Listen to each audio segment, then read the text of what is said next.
Good day, viewers. I'm Chloe Garces. And I am John Chavez. Welcome to Play Like a Champ Basketball Tournament by Gordo's Crispy Pata.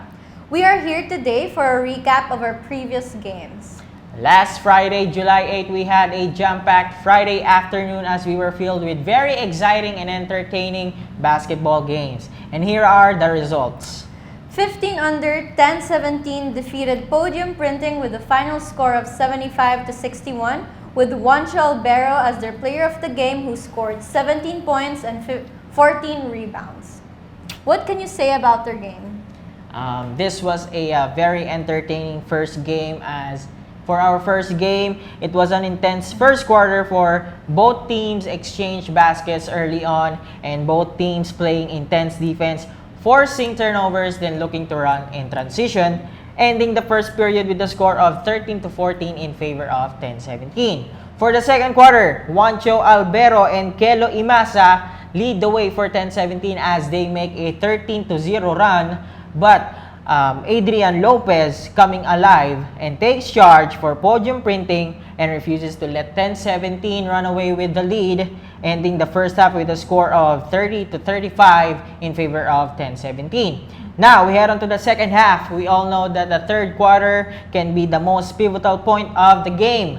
10-17 imposing their will on the defensive end, forcing a lot of turnovers, then converting to fast break points. Also, 10-17 dominates inside the paint, getting offensive rebounds and high percentage shots under the basket, pulling away and ending the third with a score of 41-60. Now, last and final quarter, Arroyo and Escala each get a three-pointer and helps Podium Printing in making a 13-4 run as they try to make a comeback, trimming down the lead to 10 points. But this was one of my favorite plays from last Friday's game as Rafa Beach for 10-17 hits a three-pointer and puts on the Stephen Curry pose as they try to tell Podium Printing it's time to sleep, and that stops the momentum of Podium Printing, and Gene Camillo late in the fourth quarter hitting the dagger 3, and 10-17 closes this game out 61-75. That was a good game. Yeah. So what do you think, Chloe, is the key takeaway for 10-17 to getting this win? I believe their takeaways were their offensive rebounding, defensive intensity, and their hustle. Yes, that's correct. As if you have players like Ranedel de Ocampo, Rafa Beach, Isaiah Echave, and Juancho Albero, I think 10-17 could easily dominate when it comes to their rebounding and dominating inside the paint. Not only in their offense, but also defensively, as they could easily lock in defense and make it tough for their opponents to score inside the paint. Yeah. Now, for our second game. For our second game, it was also 15 under, D Basketball versus Blue Knights. Blue Knights won by 68-64 with Emer Valles, who was their player of the game, who scored 12 points and 11 rebounds.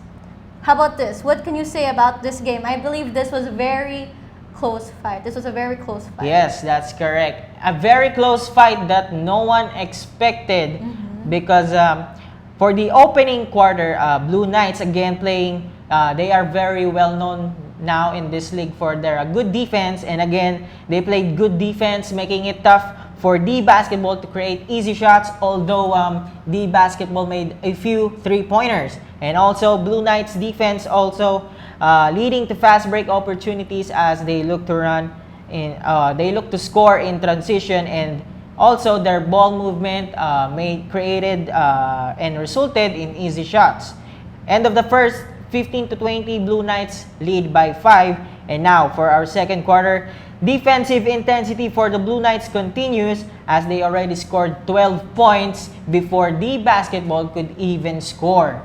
And a very good defense for the Blue Knights in the second quarter as a matter of fact, D Basketball only scored 6 points in the second quarter while Blue Knights were running away with the lead, ending the first half with a score of 21-38. Now, for the third quarter, Blue Knights looking to carry on with their momentum And from the start of the quarter, both teams exchanged baskets. But late in the third, Russell Custodio and Thomas Lipata with a few baskets leading the way for the basketball to cut down the lead to 11 points, ending the third with a score of 41-52. And now, here's where it gets intense. Fourth quarter. Early in the fourth, Carl Sonko of the Blue Knights heating up and draining three-pointers and scoring 11 straight points for the Blue Knights as they go on an 11-3 run, extending their lead to 19 points. And at that point, nagmukha ng malabo for the basketball to win the game as they were down by 19 points. Yeah. But immediately after a timeout by the basketball, Russell Custodio again drains a three, blocks a shot at the defensive end, and gets the fast break layup as to go in as he gets fouled. But unfortunately, he misses his bonus free throw. But still, an amazing end-to-end play by Russell Custodio as he helps the basketball by scoring 12 points in their 19-3 run, cutting the lead to 3 points. And nearing the end of the game, the basketball comes up with the steal and John Mabasa gets fouled with 14 seconds left and will shoot 2 free throws. Guess what happened, Chloe? What? John Mabasa misses both. Oh my God. Who gets the rebound? John Mabasa gets the rebound. John Mabasa gets fouled again as he attempted a putback. And this time, he makes 1 out of 2 free throws with 9 seconds left remaining in the ball game. This time, Blue Knights now with the ball, and the basketball makes another great defensive play. And now, they have the ball back and now has a chance to tie or even win the game. Down to the last possession, unfortunately for the basketball, Blue Knights were able to make a stop, and Enzo Tabunar comes up with the steal and the winning basket to seal the game with a final score of 64-68. That was a very entertaining Yes, tumayo game. ang aking balahibo when I believe everyone was watching that shouting. game. Yeah, it was very close as the basketball almost made a successful comeback on that game. Now for our next game. For 13 under, Blue Knights defeated the basketball with a final score of 69-53 with Miko Abiliar again for their player of the game, who scored 20 points, 9 rebounds, 3 assists, and 1 steal. So, how about this? What was their game like? Excuse me. And again, congratulations to Miko Abiliar for getting his Player of the Game award for the second straight game. And congratulations to the Blue Knights. First quarter, it was Blue Knights once again playing good defense and securing rebounds, then getting a lot of fast break opportunities and getting a lot of baskets off of the transition after coming up with steals for the first quarter. And it was Dustin Bathan leading the way for Blue Knights to a 23-10 lead over the basketball at the end of the first. Now for the second quarter, Paul Navarra getting a lot of baskets and trips to the free throw line as he helps the basketball to trim down the lead. But Miko Abiliar also coming alive in this quarter with a couple of threes, putbacks, strong finishes inside the paint. He was doing almost everything. And then he helped the Blue Knights carry on with their momentum, finishing the first half with the score of 44-31 lead. Still a 13-point lead for the Blue Knights. Now, for the third quarter in the second half, it's Paul Navarra again hitting up in this quarter and keeping Blue Knights from scoring more than 8 points in this quarter. And the basketball also got to trim down the lead to 1 point, but Blue Knights drawing a couple of fouls, ending our third quarter with a score of 52-48, 4-point lead for Blue Knights. Now, last and final quarter, Blue Knights continue to play good defense as Miko Abiliar and Dustin Bathan pushing the ball for their transition offense and fast break opportunities, and the basketball were only able to score 5 points in this quarter, and Blue Knights running away with the lead and finishing the game with a score of 69-53. No wonder Miko Abiliar became their player of the game that Yes, game. Chloe. And I think for the basketball, a huge game for Paul Navera. Did you know that he scored 35 points for this Wow. game? A very rare stat for a young kid with 35 points. Unfortunately, I can say that he had a few help from his teammates. And now for our next game.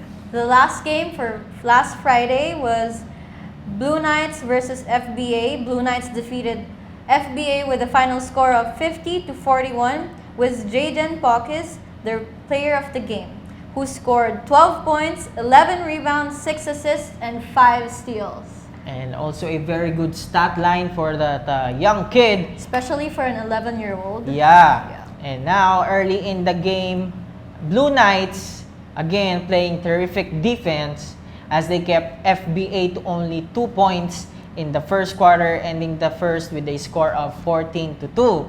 And for our second quarter, Vian Reyodique coming alive for FBA as they tried to tie the game, but Blue Knights kept coming up with the steals, putbacks, and rebounds, and not much of a difference for the second half as FBA continues to struggle and Blue Knights continue to dominate, and having a player, the son of the only rookie MVP in the PBA, Benji Paras, his son Sam Paras in your team, helps you to dominate on the boards.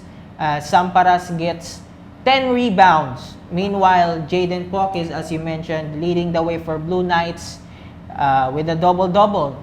12 points and 11 rebounds, giving Blue Knights the victory 50-41. And that sums up our recap for last Friday's games. And this coming Friday, we have another schedule for another series of games. And who will be the teams that will be playing this Friday, Chloe? For 13 under, 2 p.m., Smart Driving School versus D Basketball.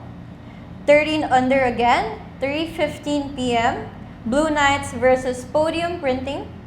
And for our third game, 15 under, 4:30 p.m., 10:17 versus Blue Knights. And for our last game, 11 under, 5:45 p.m., Blue Knights versus Podium Printing. And that is our schedule for Friday. Another series of basketball games, of another basketball matchups. And we hope you are all excited as we are. And we hope to see you all on game day. Bye-bye!